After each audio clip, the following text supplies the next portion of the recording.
नमो नमो गुरुदेव जो साधु स्वरूपी देव आदि अंत गुण काल के जाननिहारो देव।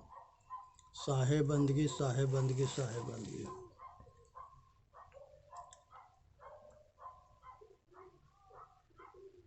चार दोस्त जो थे वो सोनपुर बिहार में हरिहर क्षेत्र बाबा के मेला गए। उसमें एक हिंदू थे, एक पादरी थे, एक मुसलमान थे, एक सिख थे। और ये चारों जो है चलते चलते शाम हो गया, एक जगह रात में रुके। कहे कि बाकी रास्ता कल सवेरे चलेंगे, अब तो नज़दीक आ गए हैं। बहुत अच्छे सब अपना खाना पीना बनाए, खीर भी बनाए। खा पी करके और जो बचा था उसे रख दिए। कहे कि जो सबसे अच्छा सपना देखेगा वही इस खीर को खाएगा। और सभी सो गए। तो मुल्ला जी जो है वो सातवां आसमान में खुदा के लगे गए सपना में। पादरी जो है पांचवा आसमान में परमेश्वर के लगे गए। और सिख जो है वो अमृतसर गुरुद्वारा में गए, वाह गुरु के पास। अब जो यादव जी थे वो जो है सोचे कि जब सब ये सो गए तो वो अपना खीर उतारे और खा के और सब खाली करके आराम से फिर सो गए। सवेरे ये सब जो है तैयार होकर के आए नहा धोआ के कि जो बचा है वो अब खाएं। अपना अपना सपना सुनाए। ये तीनों अपना अपना सुना दिए कि हम खुदा के लगे गए थे। मुल्ला जी कहे, पादरी कहे कि हम तो पांचवा आसमान में परमेश्वर के लगे गए थे। सिख कहे कि हम तो गुरुद्वारा में जो है अमृतसर गए थे वाह गुरु के पास। और इसके बाद से सब अपना अपना सुनाए। यादव जी के जगह, भाई तुम कहाँ गए थे, तुम्हारा सपना क्या है? कहे कि हम तो मजबूर हो गए। हमारे जो है हनुमान जी आए और वो गदा दिखाए या कहे कि उठ के खीर खा जाना तो जान से मार देंगे। हमने उनके डर के मारे खीर उतारे, खा के आराम से सो गए। ये सब कहे कि हम लोगों के क्यों न जगाया? कहे कि कैसे जगाई? एगो सातवां आसमान में था, एगो पांचवा आसमान में था, एगो अमृतसर गया था, कैसे जगा दें? ये सब बात को सुन करके आज सारे जो है परेशान रहे। तो इस कहानी से ये शिक्षा लेना चाहिए कि संसार में 3 लोक 14 भुवन, इस सगरी में स्वर्ग नरक मरने के बाद जो जाता है वहाँ के पता ठिकान कौन, किसने किसको बताया है या कौन देखा है? ये आदमी जो है कल्पना करके सब कुछ खड़ा किया है।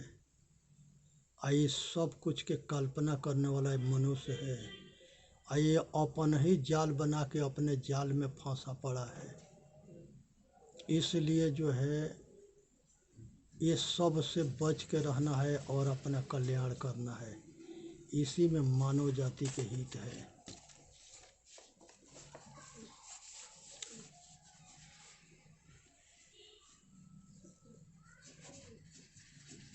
सतगुरु कबीर साहब के शब्द है 58।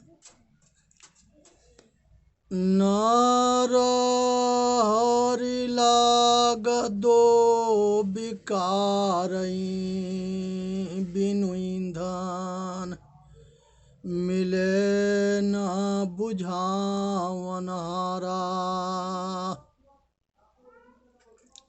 सतगुरुदेव कहते हैं कि मनुष्य के विकार के जो है आग जल रहा है, पंच विषय के आसक्ति विकार, इसकी आग जल रहा है, अब कोई इसको बुझौनिहार ना है।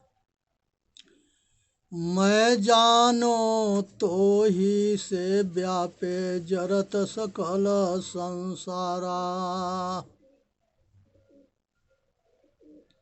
अज्ञानी जीव कहता है कि ये आग हमसे लगा है अज्ञानता के कारण, इसमें सकल संसार जल रहा है, सब मनुष्य जल रहे हैं।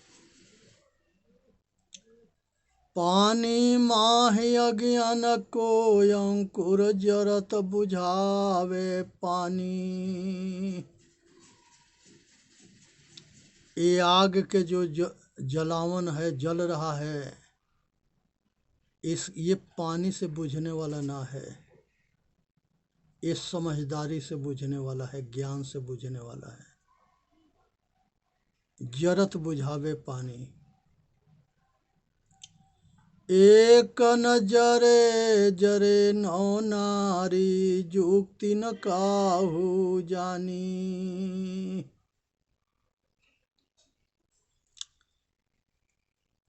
ये पांच विषय, पांच ज्ञान इंद्रिया के वो आग में आसक्ति और वासना कामना के आग में ये जल रहा है। और चतुष्ट अंतकरण है, मन बुद्धि चित्त अहंकार, ये नौ है। ये नौ जो है इस आग में जल रहा है। सतगुरु कबीर साहब कहते हैं, चलते चलते पग थका नगर रहा नौ कोस। बीच ही में डेरा पड़ा कहो कौन के दोष। यही जो है नौ नाड़ी है, नौ दोष है, जो मनुष्य चलते चलते थक जाता है और इसके अंत ना कर पाता है। इसलिए इसे समझना है, विचार करना है और अपना कल्याण करना है। दूसरे तरह से इसको समझे, काम क्रोध मद लोभ अहंकार इच्छा आशा और चिंता राग आसक्ति, ये नौ है। इसी में दुनिया जो है जल रहा है। और कोई बिना जो है सतगुरु के गुरुमुखी वाणी के मनुष्य इस आग से बच नहीं सकता है।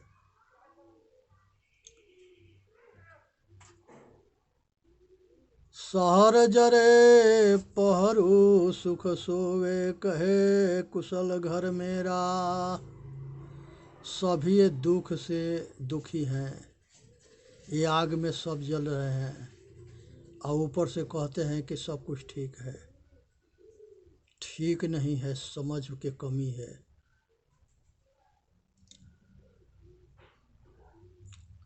पुरिया जरे वस्तु निज ऊपरे विकल राम रंग तेरा। ये शरीर जो है चिंताग्नि में जल रहा है, कामाग्नि में जल रहा है, क्रोधाग्नि में जल रहा है और फिर भी कहता है कि हम कुशल हैं।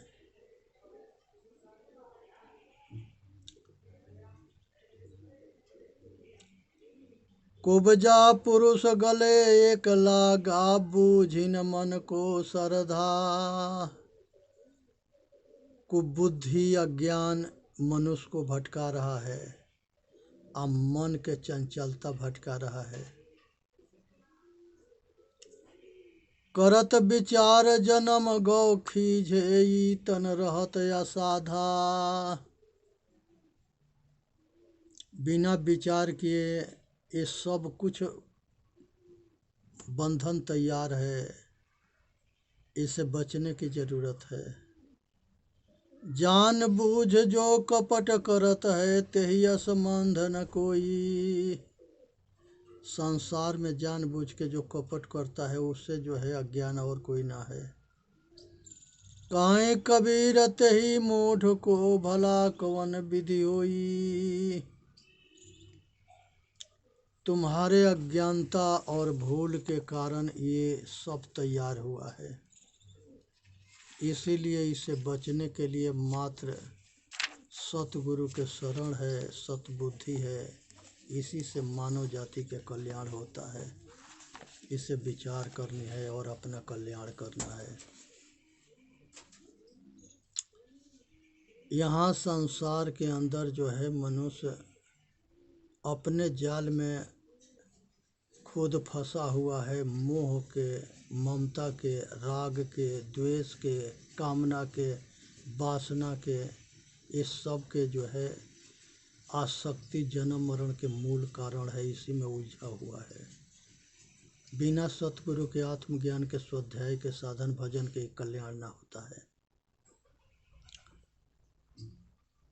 माया महाठगनी हम जानी। माया महाठगनी हम जानी।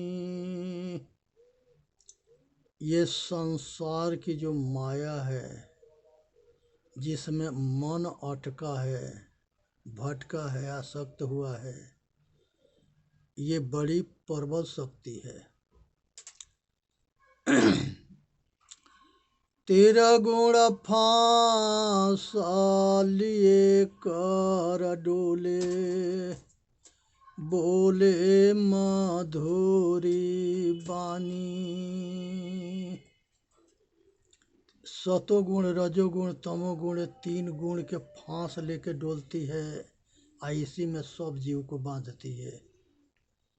और वो डोर जो है आसक्ति के, आसक्त होकर के अपने आप खुद बंध जाता है। सभी बंधे पड़े हैं। ये पूरी संसार ये तीन गुण के अंदर बंधा है, आसक्त है। केशव के कमला होए बैठी, शिव के भवन भवानी। यहाँ केशव विष्णु भगवान है। उनके बहर के अंदर जो है कमला, कमल के पुष्प बैठने वाली लक्ष्मी उनके सेविक, उनके पत्नी है, उनके साथ रहती है। और उसी में वो भी जो है लगे पड़े हैं।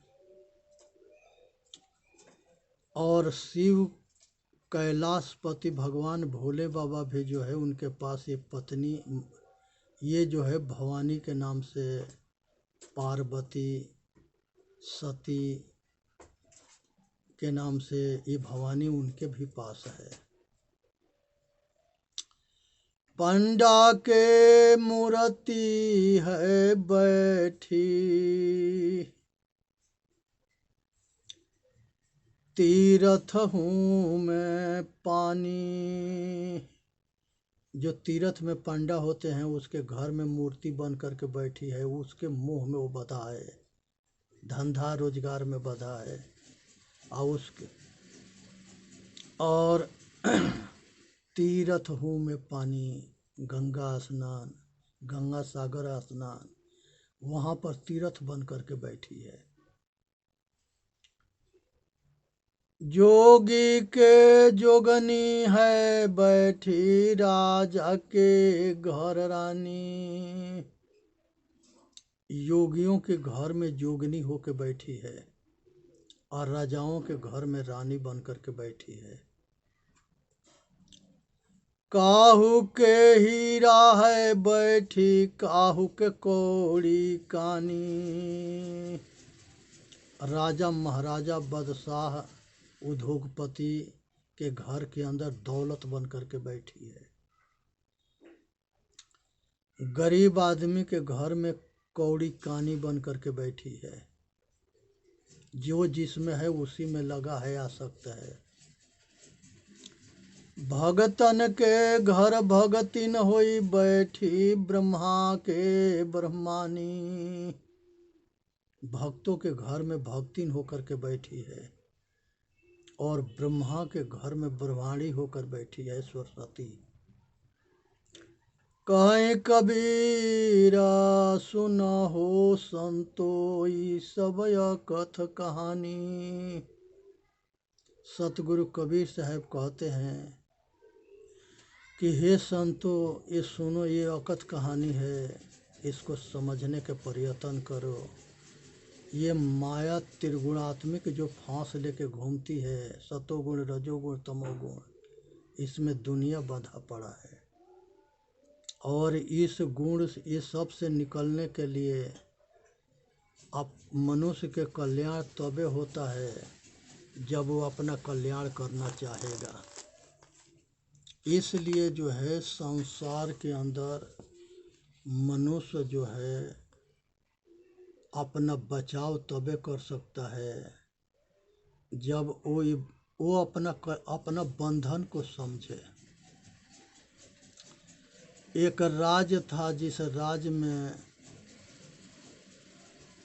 अंधा नगरी चौपट राजा, टके सिर भाजी टके सिर खाजा।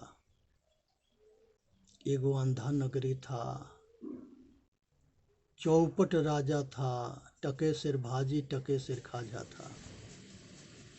दो महात्मा वहाँ पर पहुँचे और दोनों महात्मा जो है काफ़ी होशियार थे, काफ़ी बुद्धिमान थे, काफ़ी समझदार थे। और दोनों के महात्मा के गुरु जो है दोनों शिष्य के ले करके गया।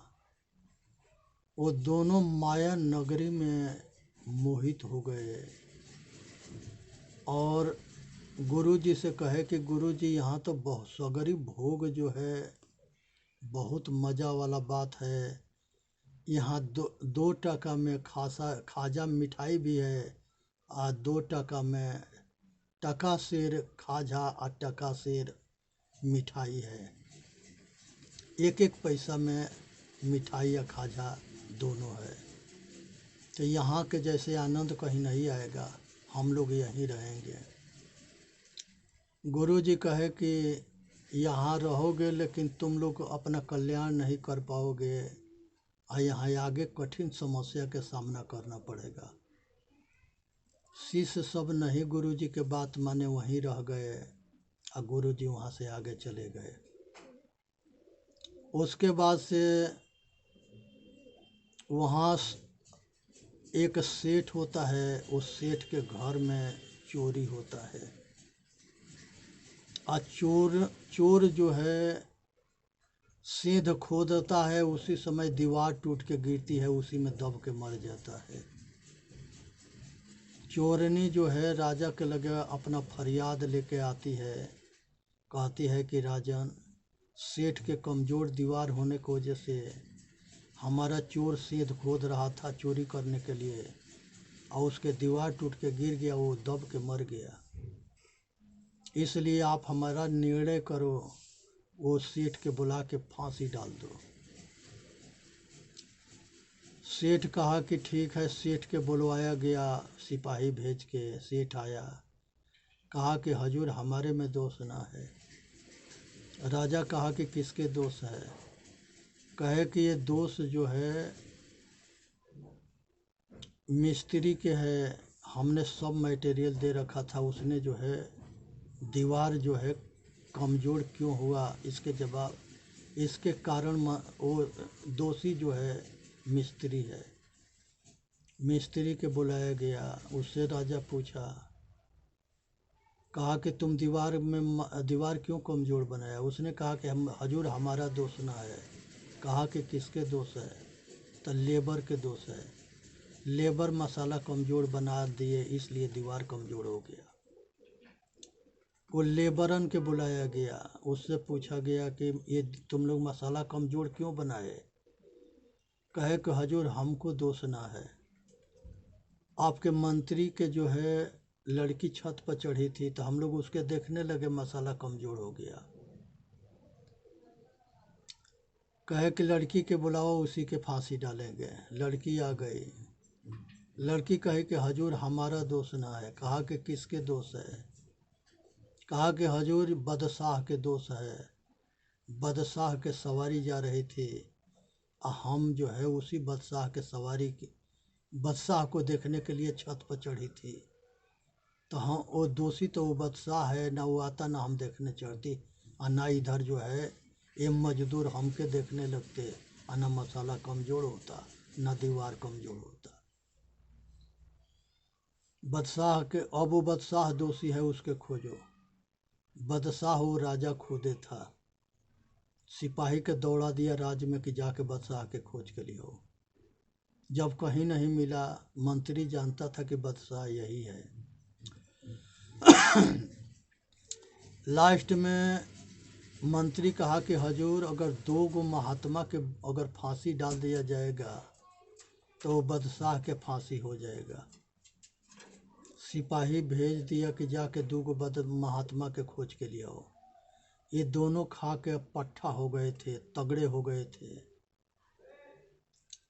इन लोगों के दोनों के पकड़ के जो है ले आया सिपाही, और कहा कि तुम लोग राजा बुलाया है। राजा के यहाँ के कंडीशन देख करके, अब फांसी डालने के बाद समझ करके ये जो है दोनों महात्मा जो है चौकस हो गए। ये दोनों आपस में भीड़ गए लड़ने के लिए कि पहले फांसी हमारा होगा, पहले फांसी हमारा होगा। और राजा जो है भ्रमित हो गया कि फांसी से दुनिया डरता है, ये दोनों आपस में लड़ते क्यों है, इतना बुद्धिजीवी हैं। राजा इसके राज जानने के लिए पूछा कि तुम सब क्यों लड़ते हो? ये सब बहुत बुद्धिजीवी थे, उसको भ्रमित करके उसको मूर्ख बना दिए। कहे कि राजा ने अभी ऐसा मुहूर्त चलता है, जो अभी फांसी लेगा वो बादशाह बनेगा, और दूसरे नंबर पर जो फांसी लेगा वो मंत्री बनेगा, तीसरे नंबर में जो फांसी सब लेंगे प्रजा, तो उसके जो है प्रजा बनेंगे। राजा कहा कि दोनों के हटा के पहले हमारा फांसी डालो, हम बादशाह बनेंगे। अब उसके जो है गला में फांसी लगा दे, फांस डाल दिया गया, और राजा पहले फांसी लेके मर गया। उसके बाद मंत्री कहा कि हम भी मंत्री उसके बनेंगे, राजा के बादशाह के। तो दूसरे नंबर पर मंत्री लिया फांसी, तीसरे नंबर पर वो नगर के सब नगरवासी फांसी लेके मर गए।